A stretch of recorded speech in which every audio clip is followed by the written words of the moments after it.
भूतिया किस्सों में आपका स्वागत है।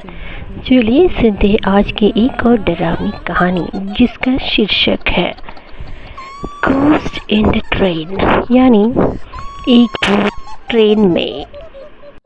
मीता आज बहुत खुश थी। उसके कॉलेज के एग्ज़ाम ख़त्म हो गए। सारी हॉस्टल की उसकी सहेलियाँ अपने अपने गाँव चली गई। ये भी अपने ट्रेन में बैठ गई अपने माता पिता के गांव जाने के लिए।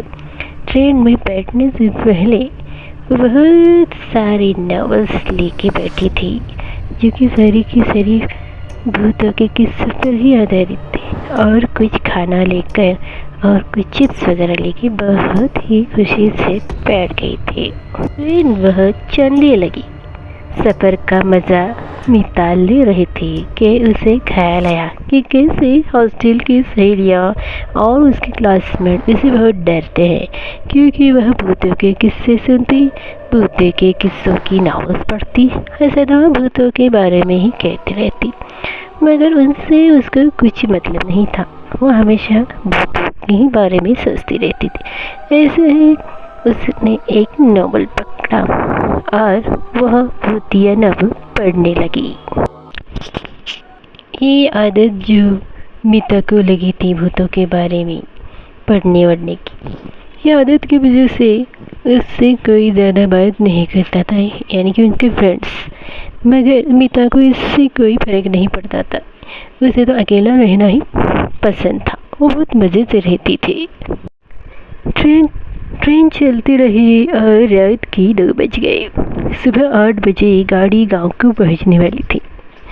2 बजे उसे एक दादी अम्मा, जो कि बहुत देर से एक साइड को बैठी थी दूसरे बर्थ पे, उससे उसकी पहचान होगी। वो बातें करने लगी। रात के 2 बजे वो दादी माँ बोली, मुझे बाथरूम को लगा है, मैं बाथरूम जाऊंगी, तो मेरे साथ आओगी? मीता ने कहा, नहीं माँ जी, आप जाके आइए, मैं बाद में जाऊँगी। तो वह औरत बाथरूम के पास चली गई। 5 मिनट हो गए, 10 मिनट हो गए, 15 मिनट हो गए, अभी तक वो औरत वापस नहीं आई। मीता सोचने लगी, अरे 15 मिनट हो गए, अभी तक ये औरत वापस ही नहीं आई। फिर 20 मिनट के बाद मीता उठी, कुछ गड़बड़ तो नहीं है। सीधा बाथरूम के पास गई, दरवाजा खटखटाई, दरवाजा अपने आप खुल गया, मगर वो औरत तो उसमें नहीं थी। इधर उधर सबको पूछा कि वो औरत कहाँ है। वो उसने बोला, कोई औरत तो यहाँ पे नहीं है। चलती ट्रेन में से एक औरत गायब कैसे हो सकती है? फिर से मीता बहुत ही डर गई, अपनी जगह पे आके बैठी। वो विचार कर ही रही थी, मगर वो औरत कभी उसे वापस नहीं दिखी। और समझ गई, और इसने सच में एक भूत देख लिया है।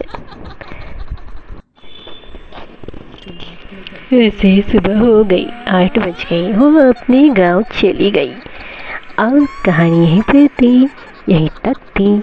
कैसी लगी ज़रूर बताएं। फिर मिलेंगे अगले एपिसोड में।